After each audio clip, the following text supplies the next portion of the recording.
Point number 122, the Shaykh said, and we believe that at-tawbah, repentance, is fard, obligatory upon the slaves, and it is upon them to repent to Allah for their major sins and their minor sins. End quote. The doors of tawbah are always open to all human beings.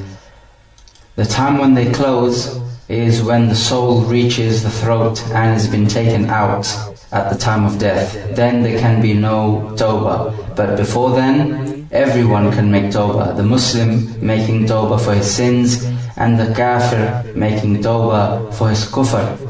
Allah subhanahu wa ta'ala says, قُلْ لِلَّذِينَ كَفَرُوا إِن يَنْتَهُوا يُغْفَرْ لَهُمْ مَا قَدْ سَبَقَ وَإِن يَعُودُوا فَقَدْ مَضَتْ سُنَّةُ الْأَوَّلِينَ. Say to those who disbelieve that if they refrain, meaning refrain from their kufr, then everything that came before will be forgiven for them, meaning their kufr will be forgiven. But if they return to kufr, then the sunnah of Allah has already passed, meaning the way in which He deals with the kuffar by ultimately destroying them. Be aware of minor sins, because they will lead to major sins. If you keep on repeating sins which you don't deem to be very major sins, then they will lead to major sins. Or put in other words, repeatedly doing minor sins is in fact a major sin. Allah Azza wa Jal says, وَالَّذِينَ إِذَا فَعَلُوا فَاحِشَةً أَوْ ظَلَمُوا أَنفُسَهُمْ ذَكَرُوا اللَّهَ فَاسْتَغْفَرُوا لِذُنُوبِهِمْ وَمَنْ يَغْفِرُ الذُّنُوبَ إِلَّا اللَّهُ وَلَمْ يُصِرُّوا عَلَى مَا فَعَلُوا وَهُمْ يَعْلَمُونَ. He says, and those people when they commit fahisha, which is ugly kinds of evil deeds like illegal sexual intercourse, or when they wrong themselves, they remember Allah and they seek forgiveness for their sins. And who can forgive sins except Allah? And they don't keep repeating the evil deeds that they do whilst they know. So the shahid of this ayah is the last part. They don't keep repeating what they do whilst they know. Point number 123, the Shaykh said, and whoever does not bear witness to whomever the Prophet ﷺ bore witness that he is in Jannah, then this is a person of bid'ah, and he is doubting the kalam or the statement of the Prophet ﷺ. Malik ibn Anas said, whoever sticks to the Sunnah and he does not say anything against the Sahaba of the Prophet, then he will be, when he dies, with the prophets and the truthful ones and the martyrs and the righteous ones of this ummah, even if his good deeds are somewhat shortcoming. And Bishr ibn al-Harith said, the Sunnah is Islam and al-Islam is the Sunnah. And Fudayl ibn Iyad said, if you see a man of Ahl Sunnah, it is as if you have seen a man from the Sahaba of the Prophet ﷺ. And if you see a man of Ahlul Bid'ah, then it is as if you have seen a man from the Munafiqeen. And Yunus ibn Ubayd said, isn't it nice to see somebody nowadays calling to the Sunnah? He's speaking in his time, by the way, not in our time. And he also went on to say, but it is even more pleasing to see that somebody answers the call to the Sunnah. And Ibn Awn, just before he died, he said, As-Sunnah, As-Sunnah, wa iyyakum wal-bid'ah hatta mata. He said, As-Sunnah, As-Sunnah, meaning stick to the Sunnah and be aware of bid'ah. He said that until he died. End quote. Testifying as to who will be in Jannah is of two types. One is a general one, and the other is specific for specific people. The general testimony is that all Muslims will be in Jannah. We can say this without any controversy. Allah subhanahu wa ta'ala says, سَابِقُوا إِلَى مَغْفِرَةٍ مِّن رَبِّكُمْ وَجَنَّةٍ عَرْضُهَا كَعَرْضِ السَّمَاءِ وَالْأَرْضِ أُعِدَّتْ لِلَّذِينَ آمَنُوا بِاللَّهِ وَرُسُلِهِ ذَلِكَ فَضْلُ اللَّهِ يُؤْتِيهِ مَن يَشَاءُ وَاللَّهُ ذُو الْفَضْلِ الْعَظِيمِ. He says, race to the forgiveness of your Lord and a paradise whose width is like the heavens and the earth, prepared for those who believe in Allah and His messengers, i.e. the Muslims. That is the grace of your Lord, He gives to whom He wills, and Allah is the owner of a great bounty. As for the specific testimony, then we only testify for those people whom the Prophet ﷺ has testified, and the most famous of those people are the Ashra Mubashara, the famous 10 who were given glad tidings of Jannah, and they are, first of all, Abu Bakr, Umar, Uthman, Ali. So these are the 4 Khulafa. The remaining 6 are Talha and Zubayr ibn al-Awwam and Abdurrahman ibn Auf and Abu Ubaidah ibn al-Jarrah and Sa'ad ibn Abi Waqqas and Sa'id ibn Zubayr. There are many other Sahabi besides these 10 whom the Prophet ﷺ testified in this life that they will be in Jannah, like for example An-Najashi from Abyssinia and Bilal ibn Rabah and many others besides them. So for them we testify that they will be in Jannah, and we don't testify for anyone else that he will be in Jannah. The same principle goes with Jahannam. We testify for whomsoever the Prophet and Allah have testified that they will be in Jahannam, like for example Abu Lahab in the surah Tabbat Yada Abi Lahabin wa Tab. The point mentioned, the quote that sticking to the Sunnah is the only way you're going to be with the righteous people on Yawm al-Qiyamah. Allah subhanahu wa ta'ala says, وَمَن يُطِعِ اللَّهَ وَرَسُولَهُ فَأُولَٰئِكَ مَعَ الَّذِينَ أَنْعَمَ اللَّهُ عَلَيْهِمْ مِنَ النَّبِيِّينَ وَالصِّدِّيقِينَ وَالشُّهَدَاءِ وَالصَّالِحِينَ وَحَسُنَ أُولَٰئِكَ رَفِيقًا. And whoever obeys Allah and the Messenger, then he will be with those whom Allah has bestowed His grace on, from the prophets, from the truthful ones, from the martyrs, and from the righteous ones, and what an excellent companionship they are.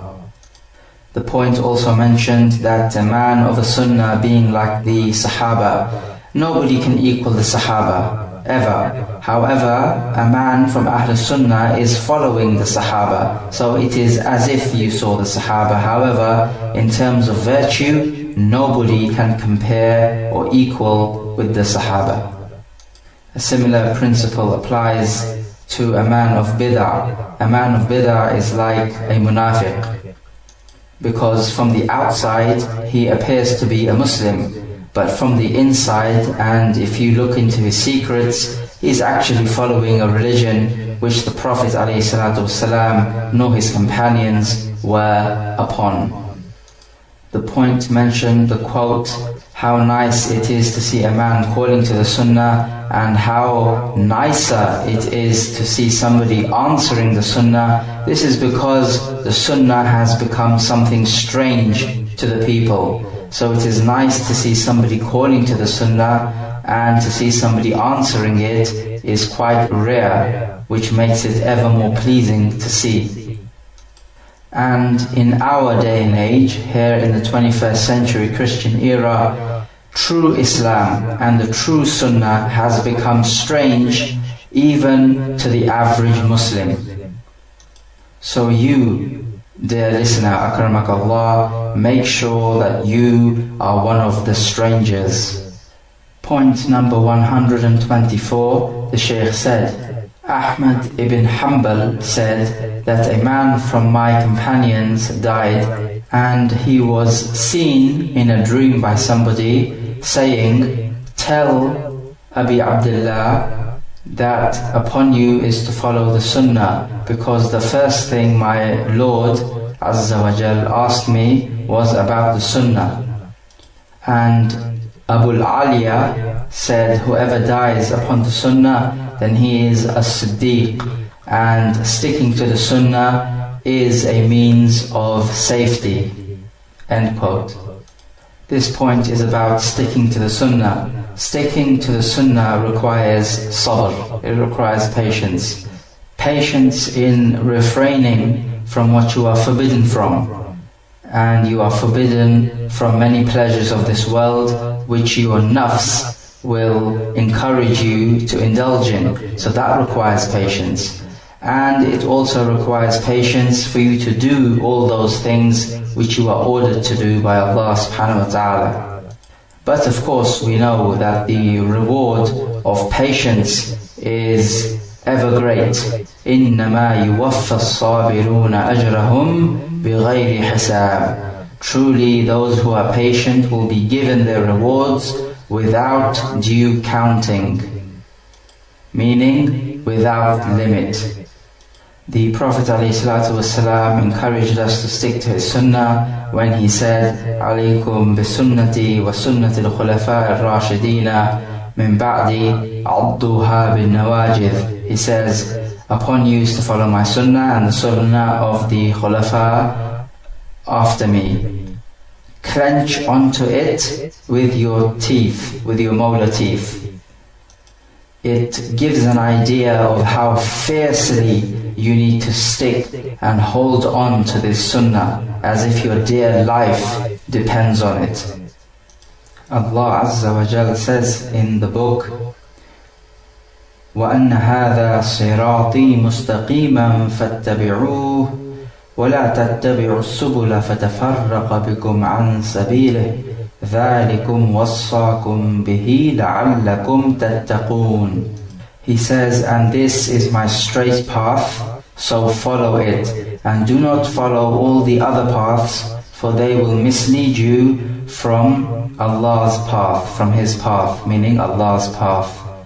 That is what He has ordained upon you or ordered you, that you may become pious.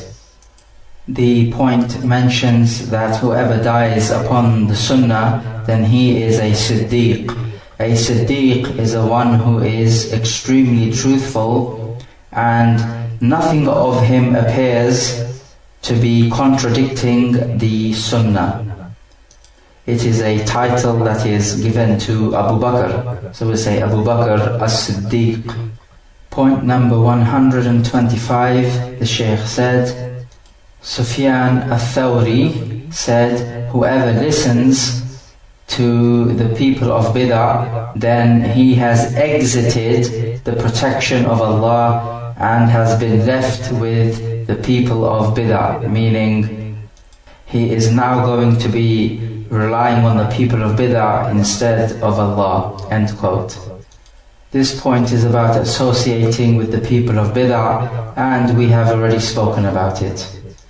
Point number 126, the Shaykh said, Dawood ibn Abi Hind said, it was revealed to Musa that Allah Azza wa Jal told him, don't sit with the people of innovation, because if you were to sit with them, something might come into your heart which would make you accept their deviancy, and you will fall on your face into the fire of Jahannam. End quote. Again, this point is talking about what we have spoken about earlier, but if this narration is true, then if we think about it, if Musa alayhi salam, who is a prophet and a messenger, can be affected by the people of Bid'ah, then how about us? We are not prophets nor messengers. Allah has not directly spoken to us. He has not given us any religious scriptures. we are ever more vulnerable to the people of bid'ah than anyone else. Point number 127, the Shaykh said that al-Fudayl ibn Iyad said, whoever sits with the people of bid'ah, he will not be given hikmah, which is wisdom. End quote. Al-Fudayl mentions the word hikmah. Hikmah here is fiqh, which means understanding in the religion and in life in general, what is right and what is wrong. So whoever sits with the people of bid'ah, he will not be given this hikmah, this ability to differentiate between right and wrong, and the ability to know the correct ruling on issues in accordance with the Qur''aan and the Sunnah.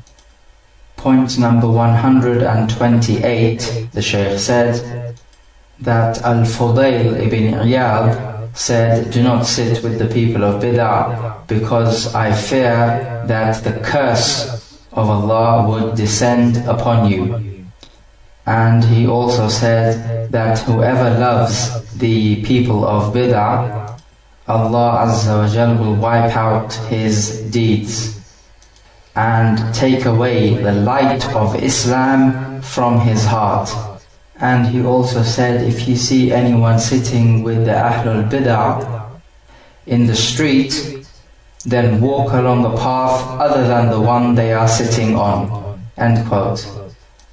This point is self-explanatory and quite clear to understand on its own, and we have talked about its topic before, except one point which he makes when he says that the one who loves Ahlul Bid'ah, then Allah will wipe away his deeds. This implies that this person has become a kafir, because the only way that Allah can wipe away your good deeds is if you become a kafir. So we can say that the bid'ah which is implied in this sentence is a bid'ah kufriya, a type of bid'ah which takes you completely out of the fold of Islam. Like, for example, going to a grave and asking one of the pious people and making dua to him. Point number 129, the Shaykh said, Al-Fudayl ibn Iyad said, whoever venerates the people of bid'ah, then he has helped to demolish Islam. And whoever smiles in the face of a mubtadi', the person who indulges in bid'ah, then he has made light of what Allah has revealed to Muhammad ﷺ, meaning he has taken it lightly.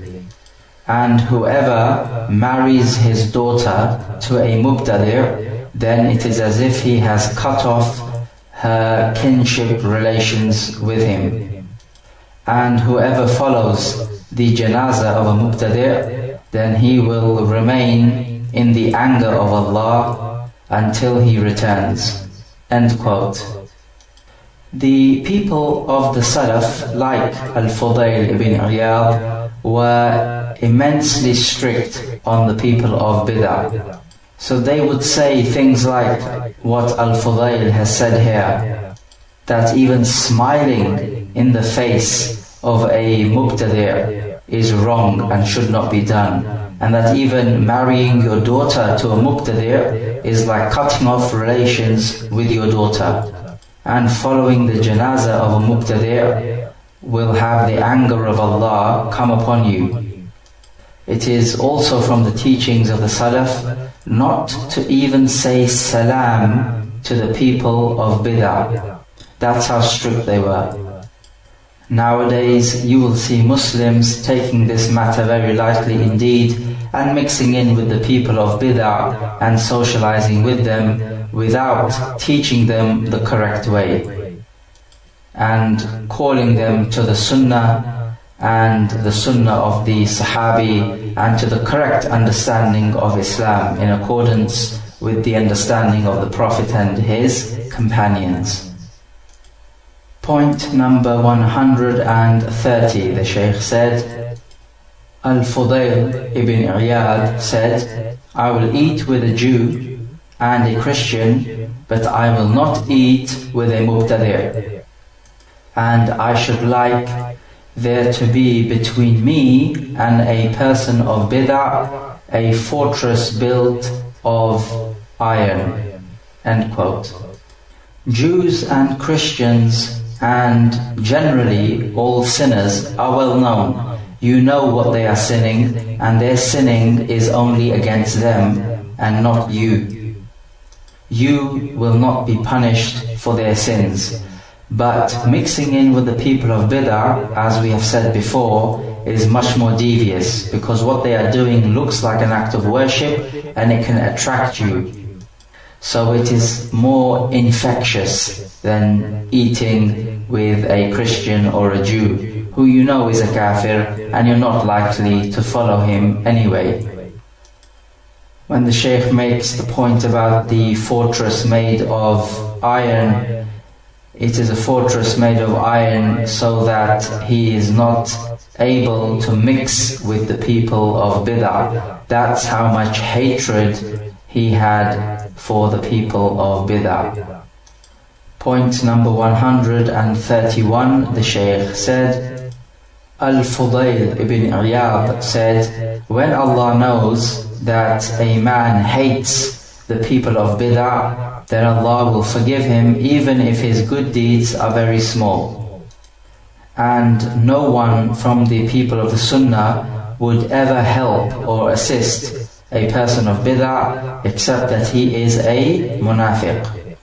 And whoever turns away his face from the people of bid'ah, then Allah will fill his heart with iman.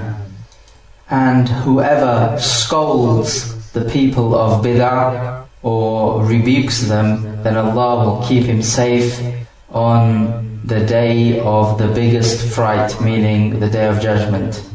And whoever humiliates the people of bid'ah, then Allah will raise him 100 degrees in Jannah. So you must never become one of the people of bid'ah for the sake of Allah. End quote. The Shaykh, in his final point in the book, continues the theme of bid'ah, and from this we can take the idea of al-wala wal-bara. Al-wala is associating with people, and the people you associate with are the believers of Ahl-us-Sunnah wal-Jama'ah. Al-bara'a is being free from someone. So you are free from the kuffar and you are free from Ahlul Bid'ah. The true wise person of the Sunnah knows who his companions are and who his friends are, and he knows who his enemies are, and he knows who to keep away from. So he knows who to associate with and he knows who to disassociate with. It is wajib upon the Muslim not to honor anyone from the people of bid'ah, but rather it is his duty, if he is able to expose their bid'ah and to humiliate this bid'ah of theirs and the people of bid'ah. Bid'ah is an issue which, if we start to take lightly, it will grow in the ummah like a cancerous growth until it overtakes it, and may Allah keep us safe from that. So that point was the last point the Shaykh mentioned in his book Sharh-us-Sunnah, explanation of the Sunnah. And because he finished his book with the concept of bid'ah, and the concept of bid'ah is a concept that ran right throughout the book, we shall add an appendix to this presentation and talk about bid'ah. So let us now discuss some rules and principles regarding bid'ah. Bismillah ar-Rahman ar-Rahim. First of all, let us discuss the meaning of the word bid'ah. In the language of the Arabs, bid'ah has two meanings. Number one, something that is newly invented and there has not been an example like it before. So it's something that is new, or something that's come about newly. Meaning number 2 is becoming tired and worn out and fatigued. This second meaning of becoming tired and fatigued is alluded to in the Sahih Muslim when a man came to the Prophet ﷺ and he told him, Br Alee. He said that my riding animal has become very tired and worn out, and I can't ride on it to take part in the battle. So one other man came to the Prophet ﷺ and said, Ana adulluhu ala man yahmilu. I will show him to somebody who will be able to give him a riding animal so he can take part in the battle. So the Prophet ﷺ replied, Man dalla ala khayrin falahu mithlu ajri fa'ilihi. Whoever shows somebody to do something good, then he will have a reward like the one who is doing the good deed itself. But the point of this hadith is the actual meaning of the word bid'ah when the man said Ubdi Ali, from the same root letters as bid'ah. In the technical terminology of the Sharia, a bid'ah means something which is invented in the religion, in the deen itself, which has no backing from the Sharia. The big difference between the linguistic term of bid'ah and the Sharia term of bid'ah is that in the language, some bid'ah can be good and some bid'ah can be bad. Like for example, mobile phones are a bid'ah because they newly come about and they did not used to exist before. So there's nothing wrong with that. But inventing a new recreational drug, for example, the likes of which and the effects of which did not exist before, is a bid'ah which is evil. However, all bid'ah in the Sharia is evil. There is no good bid'ah in the Sharia. So this is a difference between bid'ah linguistically and bid'ah in the Sharia term. Is bid'ah the same as ma'siyah, disobedience to Allah? Well, there are differences and there are similarities. First of all, let's talk about the similarities. Number 1, both are prohibited by Allah and the Rasul. Secondly, they both have grades. So you can have some ma'siyah and bid'ah which is worse than others. So they have grades. For example, killing another human being is a ma'siyah, and drinking wine is also a ma'siyah. But clearly, killing another human being unjustly is worse than drinking wine. Likewise, asking the pious dead people to make intercession for you is a bid'ah, and also celebrating the Prophet's birthday is a bid'ah, but the first one is far worse than the second. Thirdly, they both contradict what the Sharia wants of us. The Sharia wants us to strictly follow the Qur''aan and the Sunnah, and both ma'siyah and bid'ah contradict this. And lastly, they both weaken your Sunnah.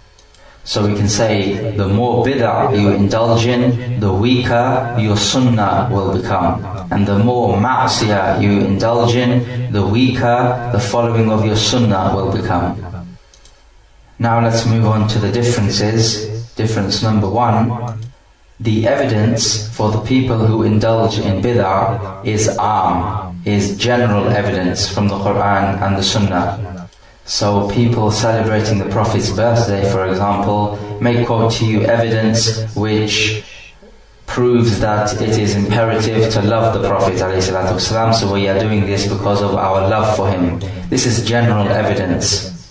It applies in all cases, not in one particular case.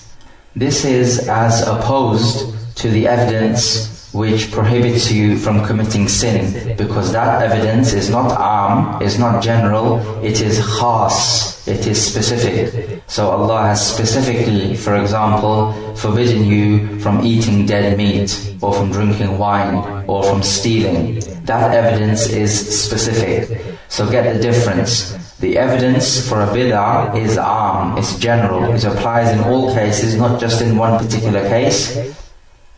And the evidence for ma'siyah is specific.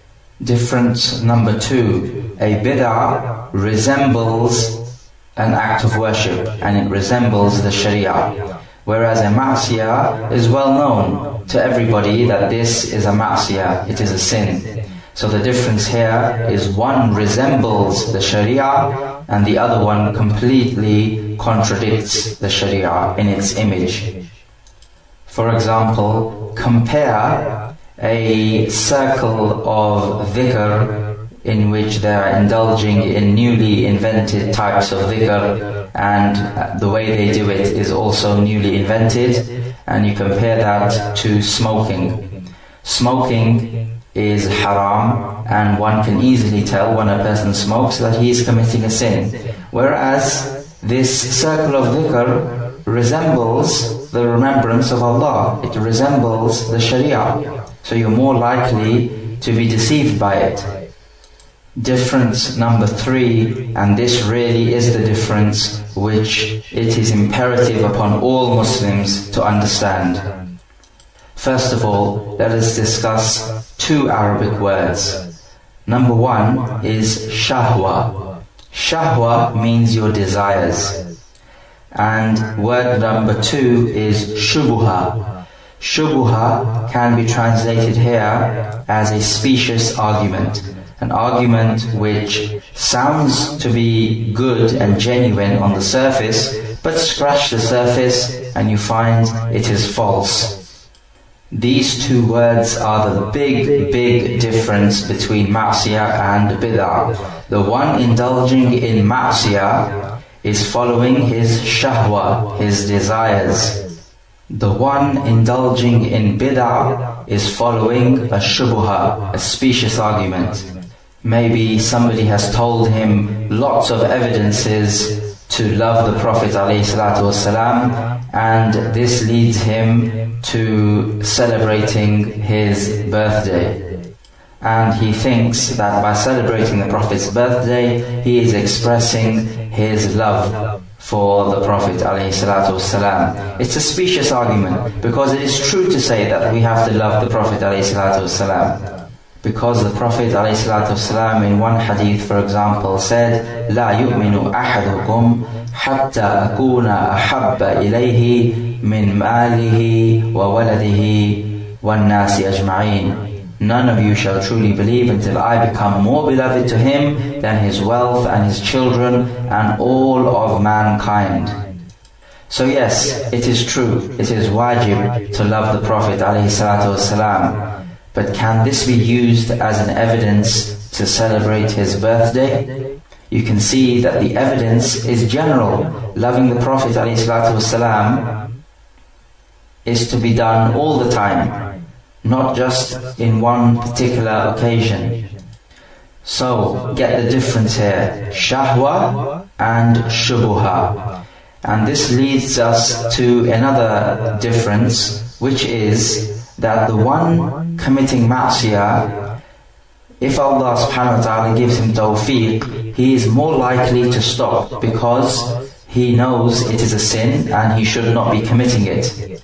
But the one who is indulging in bid'ah, he believes that he is venerating Allah subhanahu wa ta'ala, and thus is far less likely to stop his bid'ah. So this is another difference. The one indulging in ma'siyah is more likely to stop his sinning than the one indulging in bid'ah. Now let us talk about some principles of bid'ah. And these principles, we will divide them into 3 main categories. Let's go through these categories first. Category number 1. Gaining closeness to Allah with that which He has not legislated. So this is worshipping Allah with acts of worship which Allah subhanahu wa ta'ala has not dictated to us and not legislated to us. And in this category, we are going to go through, inshallah, 10 principles. Category number 2 is about leaving the system of Islam. It's like leaving the usul, the fundamentals of Islam, the rules and regulations of Islam, like had punishments, and also imitating kuffar. And in this category, we will discuss 8 principles. And finally, category number 3 are those things which lead to committing a bid'ah. And in this category, we will go through 4 principles. So let us begin with category number 1, gaining closeness to Allah with that which He has not legislated. This is a bid'ah. Gaining closeness to Allah can only be done upon 2 conditions. Firstly, the method of worship that you use needs to have a basis to it, either from the Qur''an or authentic Sunnah. That's number 1. And condition number 2 is that it needs to be done in the way in which Allah subhanahu wa ta'ala has commanded you to do, or the way in which the Rasul ﷺ has commanded you to do. So the way you pray, for example, cannot be done just any other way. It has to be done exactly as the Prophet ﷺ did it. Sallu kama ra'aytumuni usalli. Pray as you see me pray. And he said about the Hajj, خُذُوا عَنِّي مَنَاسِكَكُمْ. Take your rituals from me. So it needs to be done and imitated in the way the Prophet ﷺ did it. So, of the 10 principles in this category, principle number 1. Every act of worship which relies on a hadith which is a lie against the Prophet ﷺ is a bid'ah. An example of this would be Salat al-Raghaib, a salah in which you have to read Surah al-Ikhlas a certain number of times. This hadith is a lie against the Prophet ﷺ and is a bid'ah. Principle number 2. Every act of worship which relies merely on opinion or desires is a bid'ah. This is like, for example, the Sufis remembering Allah by saying who. So instead of saying Allahu, they're just curtailing it to who, because it's easier and more convenient. Also included in this category is making taqleed on somebody who's just giving you an opinion without any evidence from the Qur'an and the Sunnah. So this is following something based on opinion alone. And the other thing included in this issue is what's called ilham, or inspiration. Somebody claiming that he has been given inspiration in his heart to do something, much like what the Sufis claim. So this is not based on the Qur'an nor the authentic Sunnah, so acting upon this is a bid'ah. Principle number 3. Any act of worship which the Prophet ﷺ had a reason to do, and he had nothing stopping him from doing it, but still he did not do it, then this act of worship is a bid'ah. An example of this is saying your niyyah of your act of worship out aloud. The niyyah, the intention, is in the heart. It is not on the tongue. The Prophet ﷺ had a reason to say his niyyah out aloud. He's doing his act of worship, so he can say his niyyah out aloud. And also, the second condition, he had nothing stopping him from saying his niyyah out aloud. There's no Quranic ayah which stopped him from doing it. But despite both of these conditions, he did not do it. So therefore, for us to say the niyyah out aloud is a bid'ah. In this principle, we re-emphasize something, that there are 2 conditions to be met.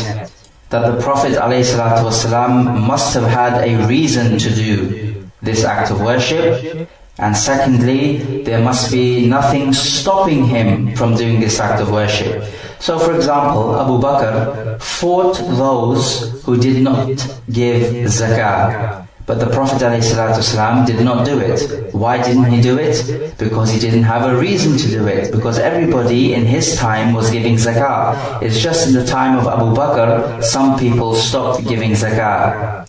So Abu Bakr had a reason, a mujib, a reason to fight the people not giving zakah, but the Prophet ﷺ did not have a reason to fight those not giving zakah because everybody was giving zakah. And then pay attention to the second condition, that there must be nothing stopping the Prophet ﷺ from doing this act of worship. So for example, the Prophet ﷺ stopped performing Salat al-Taraweeh during Ramadan nights. This is because there was something preventing him from doing this. And the thing that was preventing him was that he feared that Salat al-Taraweeh performed at night during Ramadan would become wajib upon the people, and he did not wish this as a lightening of the load for them.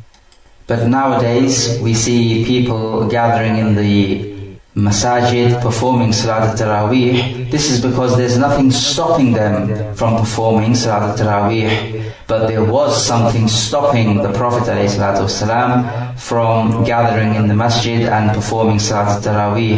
He did do it for a few days in Jama'ah, but then he stopped for fear that it might become wajib. So pay attention, O listener, akramakallah, to these two conditions in this third principle. Principle number 4. Every act of worship which the Salaf did not do, and it has not been narrated to us that any of the Salaf did it, then performing this act of worship is a bid'ah upon two conditions, which are the same two conditions as point number 3, which are that there should have been a reason for them to do it and nothing stopping them. An example of this would be celebrating the Prophet's birthday. Celebrating of the Prophet's birthday began in the 5th century of the Hijri calendar, but the Salaf never performed it. And if there had been any good in performing the birthday of the Prophet ﷺ, the Salaf would have surely preceded us. Principle number 5. Every act of worship which goes against or opposes the general fundamental rulings of Islam is a bid'ah. An example of this would be to give the adhan for the nafil prayer, because the general ruling in Islam is that the adhan is given for the fard prayer. Or for example, Salat al-Raghaib, which is a particular type of prayer in which you recite Surah al-Ikhlas a certain number of times.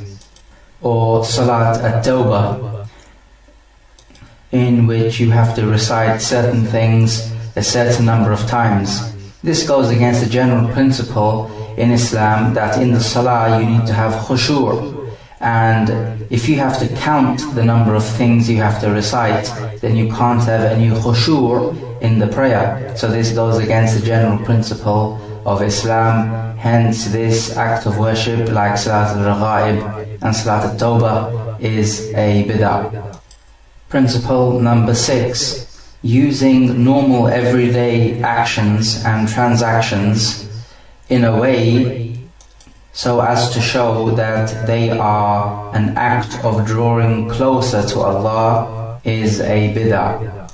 An example of this would be somebody wearing wool as an act of drawing closer to Allah. So it is as if he is saying that wearing wool and forbidding myself from any other luxury clothing item is a way of drawing closer to Allah, and that's false.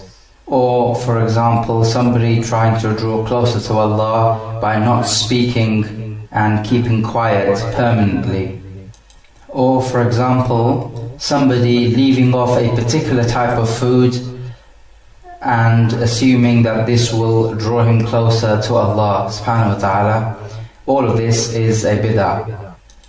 And in Sahih al-Bukhari, once the Prophet ﷺ saw a man standing up in the sun, and he asked the people, what is he doing? They said that he took a vow, which means that he obligated upon his own self that he will stand up and not sit down, and he will remain in the sun and not take shade, all whilst fasting. So 3 things he vowed to do. The Prophet ﷺ told the people to tell this man to sit down and take shade. So out of the 3 things he vowed, the Prophet ﷺ negated 2 of them. Why?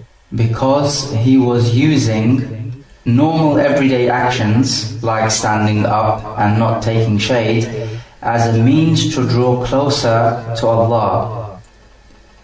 The Prophet ﷺ did not negate the fasting, because the fasting is a legitimate act of worship.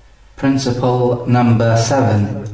Drawing closer to Allah with any act of worship which Allah or the Rasul have forbidden is a bid'ah. Like, for example, listening to music, or dancing, or imitating the kuffar. And this is even worse, because what you're doing here is that you're combining between bid'ah and ma'siyah, so it's worse. Principle number 8. Any act of worship which the Sharia restricts with certain specifications, then to change these specifications is a bid'ah. This can happen in one of 5 ways. First of all, changing the timing of the act of worship. So for example, Salat al-Maghrib is prayed after the sunset. So if you were to pray it intentionally before sunset or out of its time, then this would be a bid'ah. Or for example, performing Hajj outside the months of Hajj is a bid'ah, if you do this intentionally, seeking to gain reward. Secondly, the place of the act of worship. So if you go to Hajj to anywhere other than Mecca, then this is a bid'ah. Thirdly, changing the category in the act of worship. So Sadaqat al-Fitr is given to the poor from the staple food of the country. So if you now change it into money terms, so instead of giving the staple food, you give them money instead, you've changed the type or the category which is involved in the act of worship, so this becomes a bid'ah. Fourthly, this is about the number involved in the act of worship. So for example, the expiation for killing someone unintentionally, apart from giving the blood money, is to fast 2 consecutive months. So if you were to change this to fasting 1.5 consecutive months, then this would be a bid'ah. And fifthly, this pertains to the description of the act of worship, or how you perform the act of worship. So the obvious example here would be in the salah. It is performed in a particular way. So if you were to change the image of the salah and how it is performed, then this would be an act of bid'ah. So you see here that bid'ah can occur in 2 ways.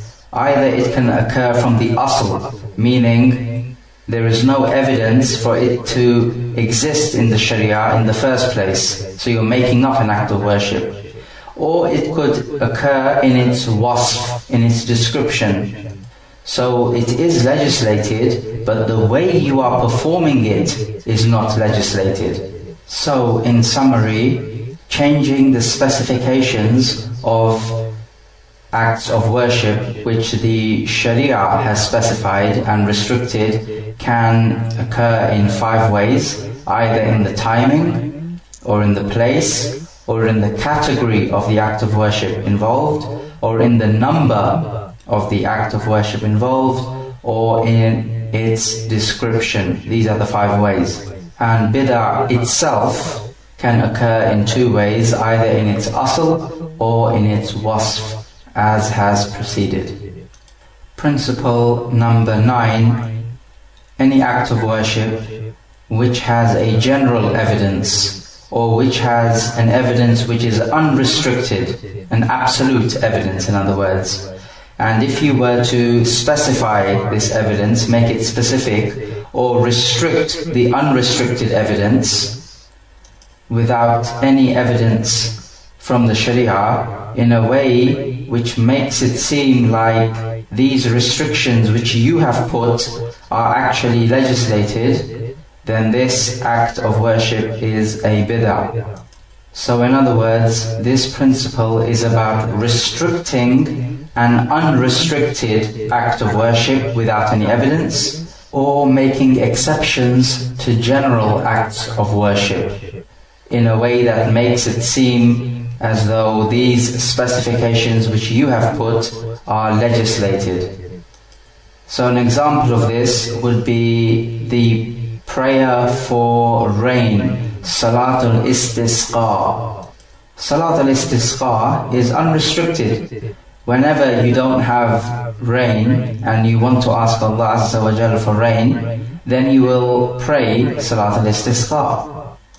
But what if the Khalifa of the Muslims, or the authorities of the Muslims, or the Muslim masses themselves said, we are going to restrict Salatul Istisqa to praying it on Thursdays only, because this is more virtuous.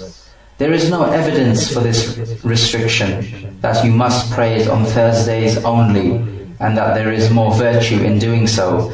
It is a restriction which you have put yourself, and the Sharia did not put. It made this ruling absolute about the Salatul Istisqa. In other words, it can be prayed on any day. So this restriction that the Muslims have put is a bid'ah.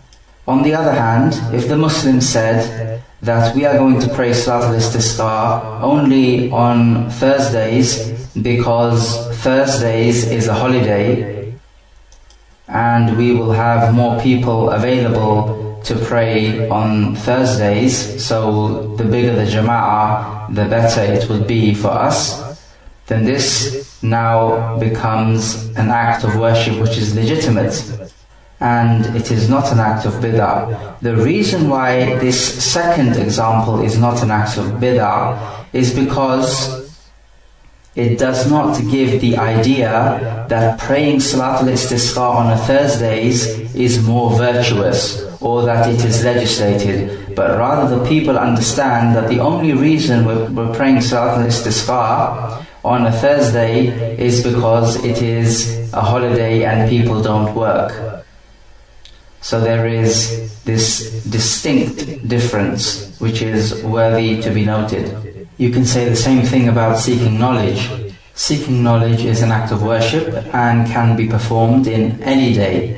The Sharia doesn't specify any one particular day. But if the masjid said that we are going to have our tafsir sessions every Monday, so anybody wanting to learn about tafsir come on Monday, then is this an act of bid'ah? Because we have certainly now made specifications where the Sharia did not make specifications. The answer is no, it doesn't, because it doesn't give the idea that tafsir lessons or seeking knowledge on Mondays is more virtuous and is legislated in the Sharia. Principle number 10. Extremism in acts of worship by increasing it more than what is legislated, or by going too deep in your acts of worship, is a bid'ah. An example of this is the famous hadith of the 3 men who came to the wives of the Prophet ﷺ, asking him about his deeds that he does, and when they told him, they compared the Prophet to themselves and saw themselves to be very lowly in their acts of worship. So one of them says, Ana usalli wa la anam, I will pray all night and I will not sleep. And one of them said, Sa'asumu wa la uftiru, I will keep fasting and I will not break my fast. Yani every day I will keep fasting. And the other one said, I will not marry women. أَنَا لَا أَتَزَوَّجُ النِّسَاء. So when the Prophet found out about this, he came to those men and he said to them, did you say such and such? And they confessed and said, yes, we said such and such.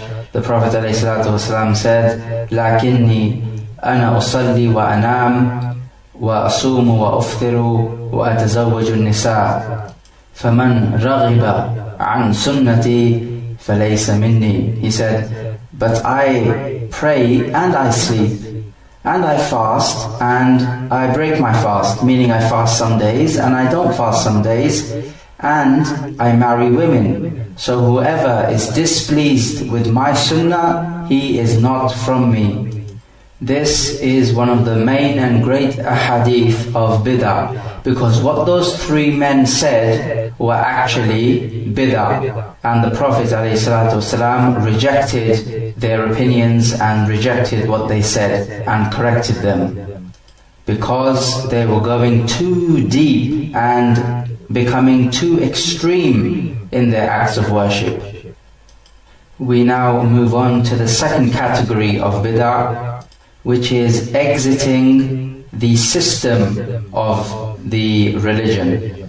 This is all about leaving off the fundamentals of the religion and the rulings of the religion and imitating the kuffar. And in this category there are 8 principles which we shall discuss insha'Allah. So, principle number 1, all types of beliefs and opinions which oppose the text of the Qur'an and the Sunnah and the ijma' of the Salaf are a bid'ah.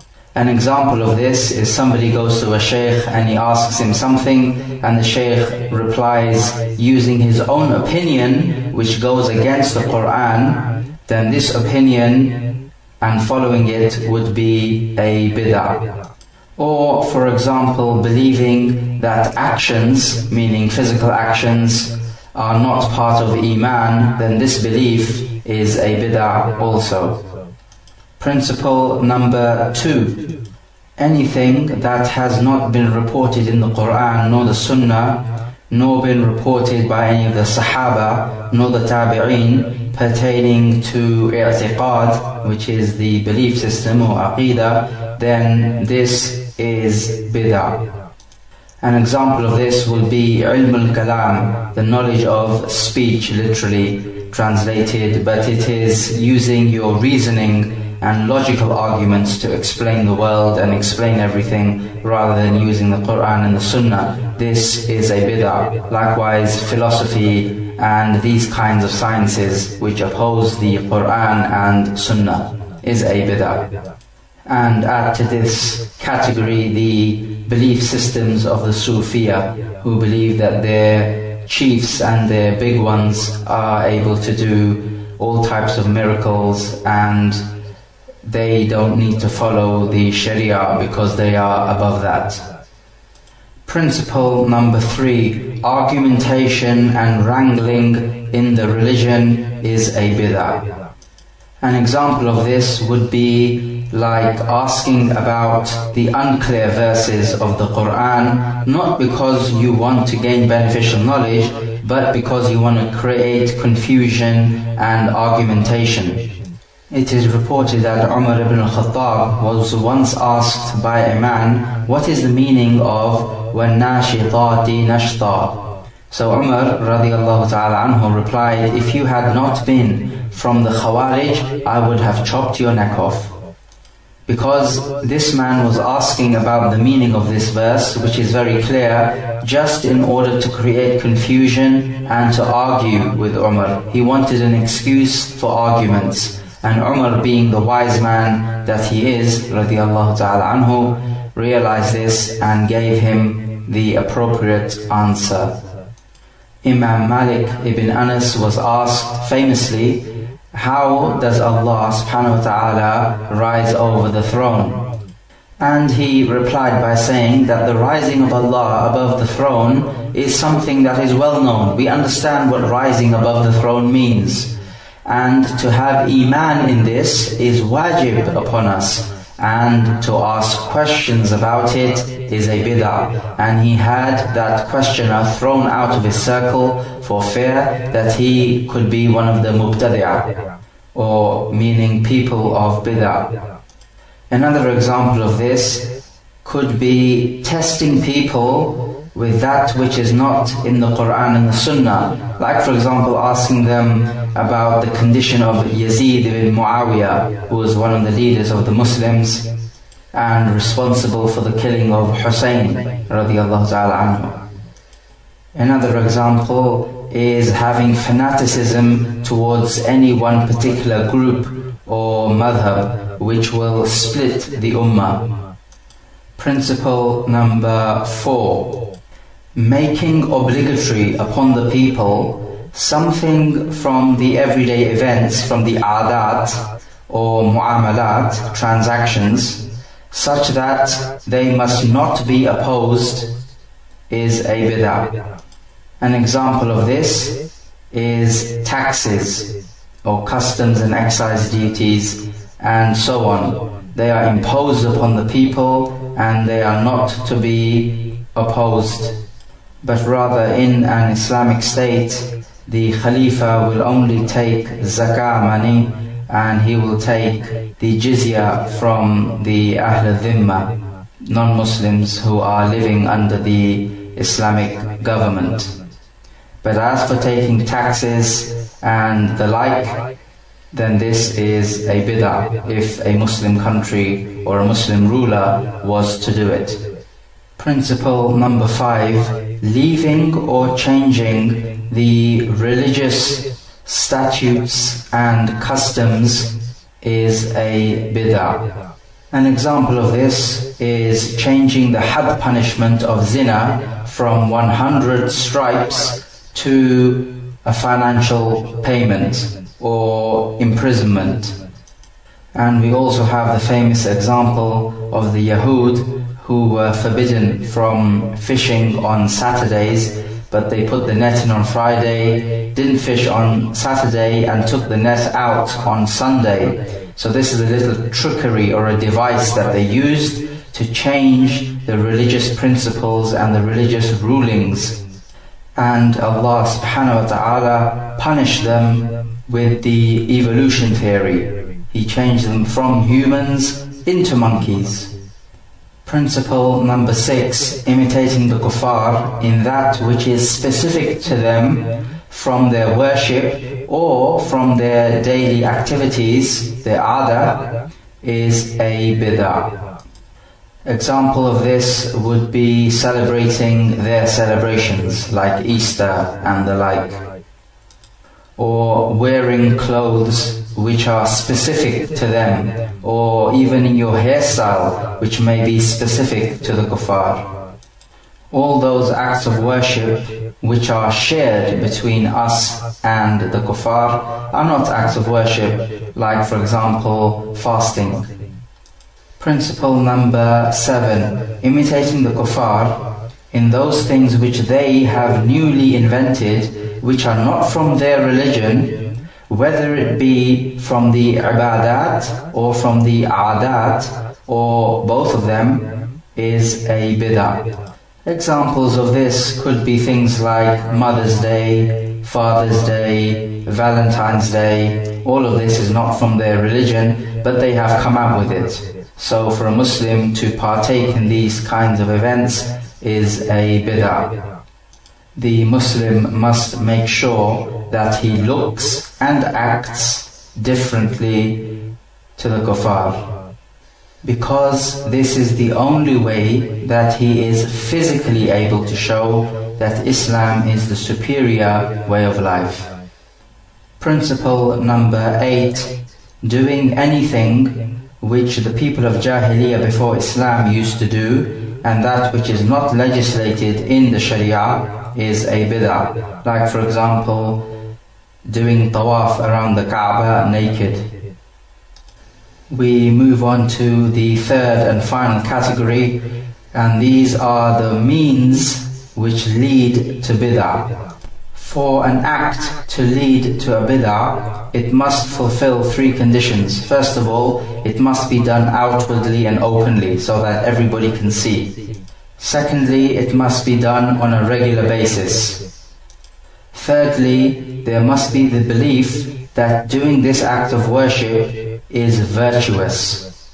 So if these three conditions are met, then this act of worship, if it is not legislated in the Qur''aan or the Sunnah, is a means which will lead to a bid'ah. There are 5 principles in this category. So principle number 1, if an act of worship is performed which is legislated in the Sharia, but it is done in a way which gives people a false sense of reality about this act of worship, then this will lead to a bid'ah. An example of this would be like praying a nafila prayer, an extra supererogatory prayer, as if it was a faridah, a fard, or an obligatory prayer. Or for example, praying a nafila prayer as if it was one of the rawatib of the salah. The rawatib are the fixed sunnah prayers before or after the 5 times prayers, and they are well known. Principle number 2, if something is done which is permissible in the Sharia, so it is not muharram, meaning impermissible, and it is not mustahab, recommended, it is not makruh, hated, but it is mubah, permissible. It's neither here nor there, right in the middle. But if this action is done in a way which makes people believe that it is required in the religion, then this action will lead to a bid'ah. Examples of this is beautifying and adorning the masajid, because people will start to believe that this is part of the religion, to adorn and beautify the masajid, whereas in fact the opposite is true. And there is also one narration where people back in the day, when they used to do the sajda, they would get dust on their foreheads because they would be praying not on prayer mats or carpets, but just on plain earth. And when they would get up from the sajda, they would wipe their foreheads to wipe the dust off their foreheads. This action of wiping the forehead seems harmless enough, but the Khalifa at that time forbade it, because as time goes on, the Khalifa realized that people would start to think that this is part of the prayer. Principle number 3, if a scholar does an evil deed and people start to follow him thinking that this is part of the religion because the scholar is doing it, then this will lead to a bid'ah. An example of this is if a scholar gives a fatwa based on his actions, what he does, and his statements and beliefs which oppose the Qur'an and the Sunnah, which are in fact ma'siyah, and people take from this scholar, then this will lead to a bid'ah. Principle number 4, if the general masses of the Muslims are indulging in a particular sin, and it becomes so widespread that the scholar does not denounce this sin, and because of that the people start to think that this sin is permissible, then this will lead to a bid'ah. Examples of this could be if in a Muslim land musical instruments became widespread and the scholars did not denounce this, then this would become a bid'ah. People start thinking that musical instruments are allowed. And the same thing can also be said about riba, interest. And finally, principle number 5. Anything that is a consequence of a bid'ah is a bid'ah. An example of this is that worshipping all night on the 15th of Sha'ban, thinking that this is a virtuous night, is a bid'ah. So any actions that you do on that night, which are a consequence of the initial bid'ah, of actually waking up all night on the 15th, will also be a bid'ah.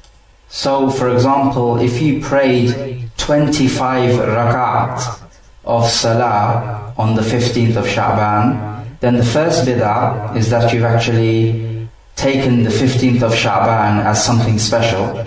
And then the bid'ah which results from the first bid'ah, which is your 25 rak'ah, are also a bid'ah. So you're not rewarded for those 25 rak'ah. In fact, you're punished for them. Or for example, on that night, if people come together and eat something, then that eating of theirs will also be a bid'ah.